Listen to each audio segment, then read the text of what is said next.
नमस्कार मेरे प्रिय विद्यार्थियों।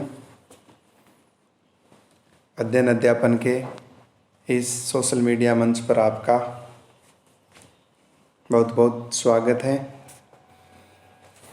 हमने अब तक कबीरदास जी के मन के अंग के दोहे 1 से 5 तक व्याख्या करते हुए पढ़ लिए थे।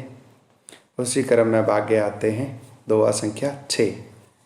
तो मैं आपसे आशा व अनुरोध करता हूँ कि पूर्ण दत्तचित्त होकर के मनोयोग के साथ इस अध्ययन अध्यापन की श्रृंखला में सक्रिय भागीदारी निभाए, जहाँ एक और आपके पाठ्यक्रम से संबंधित गतिविधियाँ जारी रहेगी और आप पाठ्यक्रम को घर बैठे शीघ्रता से और व्यापक दृष्टिकोण के साथ देख पढ़ व समझ पाओगे।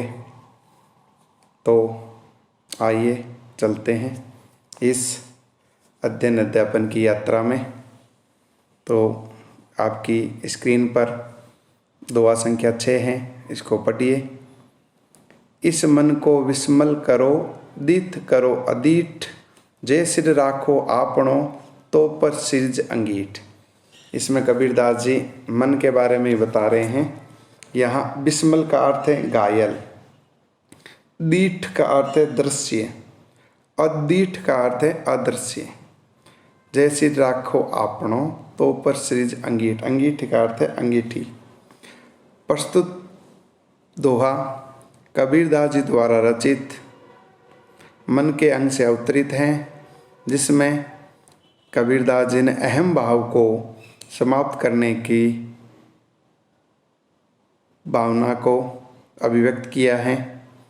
इसमें कबीरदास जी कहते हैं, इस मन को विस्मिल करो, कि मैं इस मन को घायल कर देना चाहता हूँ, अर्थात इस मन को ही मार देना चाहता हूँ, क्योंकि ये सभी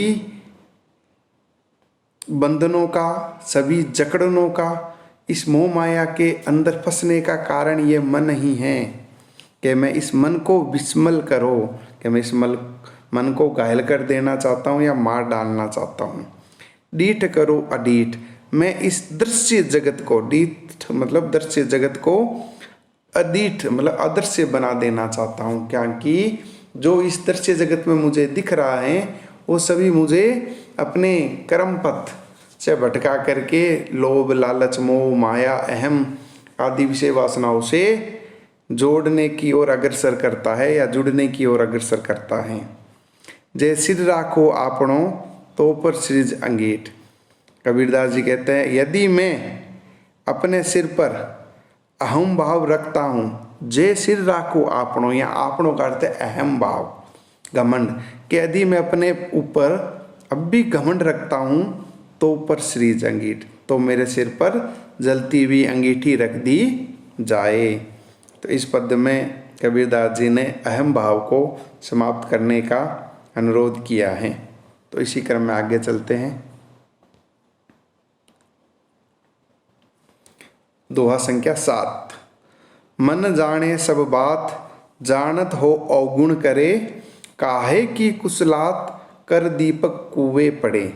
कि मन जाने सब बात, के मन है वो सभी प्रकार की बातों को जानता है, कि क्या उचित है, क्या अनुचित है, क्या लाभकारी है, क्या हानिकारी है, क्या सार्थक है, क्या निरर्थक है। कि मन भली भांति से सभी चीज़ों को जानता है कि जीव के लिए क्या सही है और क्या गलत है। जानत हो अवगुण करें, कि जानते हुए भी अवगुण मतलब अवगुण करता जाता है। और अवगुण क्या है? विषय वासनाओं में लिप्त होता जाता है। कबीरदास जी का इसके कहने का तात्पर्य है कि मन को पता है कि विषय वासनाओं में पड़ने के कारण परमात्मा से एकाकार नहीं हो सकता, फिर भी ये जानते हुए भी अवगुण अर्थात विषय वासनाओं में अनुरक्त हो जाता है। काहे की कुशलात, कर दीपक कुएं पड़े। कि तो ऐसी दशा में काहे मतलब कैसी कुशलता, कुशलता कैसे संभव है? कि जब कर दीपक, कर मतलब हाथ, दीपक कुएं, जब हाथ में दीपक लिया हुआ है तो भी कुएं में पड़ रहा है। अर्थात मन सब कुछ जानता है, फिर भी विषय वासनाओं लिप्त होता है उसी प्रकार अगर व्यक्ति जैसे दीपक हाथ में है फिर भी अज्ञानवश कुएं में पड़ जाता है, तो ऐसी ही अवस्था मन की भी है। अगला चलते हैं आगे। दोहा संख्या 8। हृदय भीतरी आरसी मुख देखा नहीं जाय, मुख तो तब ही देखिए जे मन की दुविधा जाए। इसमें कबीरदास जी कह रहे हैं कि मन को दुविधा रहित करने का संकेत दिया है।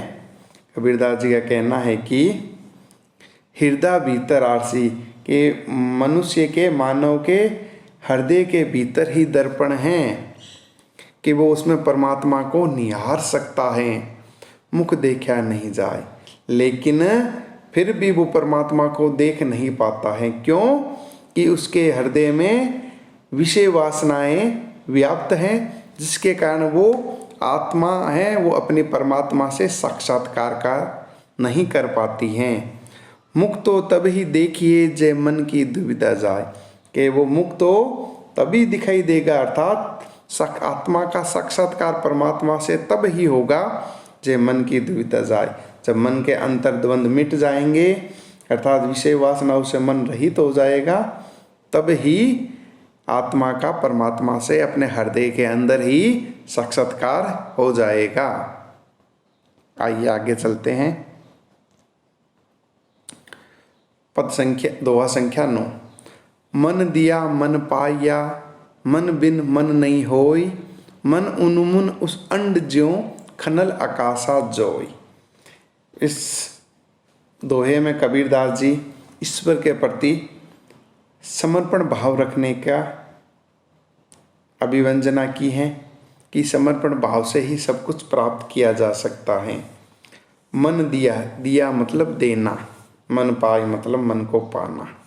मन बिन मन नहीं होई, मन मतलब उन्मून अवस्था है जिसमें मन विषय वासनाओं से ऊपर की ओर बढ़ जाता है। एक मन का अर्थ है सामान्य मन, दूसरे मन का अर्थ है उन्मून अवस्था का मन, जो विषय वासनाओं से, मोह माया से, सांसारिकता से निर्लिप्त होकर के आगे बढ़ जाता है।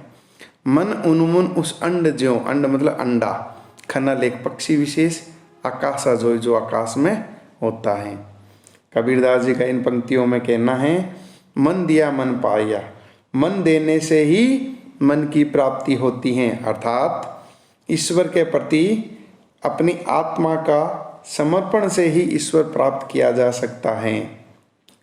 मन बिन मन नहीं होय, बिना ईश्वर को मन दिए मन नहीं होय, अर्थात उन्मुन नहीं हो जाता। अर्थात जब हम ईश्वर के शरण में जाते हैं तो विषय वासनाओं से निर्लिप्त हो जाते हैं और हमारा मन है वो उन्मुन अवस्था में पहुंच जाता है।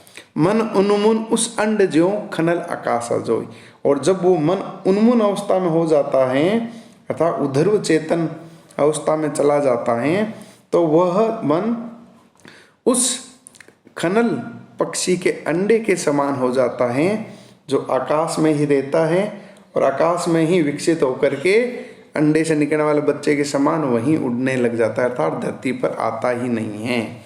वही बात कबीरदास जी ने बताई है कि मन है अगर वो खनल पक्षी के अंडे के समान उन्मुन होकर के संसार की विषय वासनाओं से ऊपर उड़ जाता है तो वो ऊपर ही विद्यमान रहता है, फिर पुनः विषय वासनाओं में नहीं आता और परमात्मा के एकाकार के लिए समर्पण भाव रखते हुए परमात्मा का मिलन का प्रयास करता है। दोहा संख्या 10। मन गोरख मन गोबिंदो, मन ही ओगड़ होई, जे मन राखे जतन करी, तो आपा करता सोई। कबीरदास जी कहना है कि मन को संयमित रखो।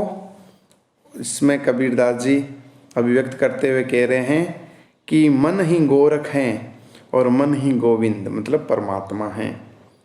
मन ही ओगड़ हो, और मन है ओगड़ का अर्थ है साधु विशेष, कि मन ही है वो एक साधु के समान है जो उचित अनुचित पवित्र पृथ्वी को भली भांति समझ सकता है। जे मन राखे जतन करी, जे मतलब जो, जतन मतलब प्रयत्न, जो व्यक्ति अपने मन को प्रयत्न करके संयमित रख लेता है तो आपे कर्ता सोई, जो वो स्वयं है वो ईश्वर स्वरूप, सोई का अर्थ है परमात्मा, परमात्मा या ईश्वर स्वरूप स्वयं हो जाता है। तो हम इनकी सबकी विशेष है। भाषा सरल सुबोध बोधगम्य, सदगुणी भाषा का प्रयोग किया गया है। दोहा छंद हैं, अनुप्रास, उदाहरण, उपमा इत्यादि अलंकारों का प्रयोग हुआ है तथा मन की विशेषताओं के बारे में बताया गया है। तो आप इन दोहों का अध्ययन कीजिए, साथ में शब्दार्थ अगर अभ्यास पुस्तिका में लिखना चाहो तो लिख सकते हो, और अभ्यास पुस्तिका में ही इनकी व्याख्या लिखने का प्रयास कीजिए। 3 भागों में इस व्याख्या को बांटना है हमें। सर्वप्रथम प्रसंग लिखना है, जैसा कि मैं आपको हमेशा बताता आ रहा हूँ और आज भी बताया है कि प्रस्तुत दोहे कबीरदास द्वारा रचित मन को अंग से अवतरित हैं, जिसमें मन की विशेषताओं के बारे में बताया है। फिर भावपूर्ण हम व्याख्या करेंगे, उसके बाद जो अभी हमने चर्चा की विशेष की तो विशेष लिखेंगे। तो इसी के साथ आज अपने इस अध्ययन अध्यापन की श्रृंखला को यहीं विराम देते हैं। धन्यवाद।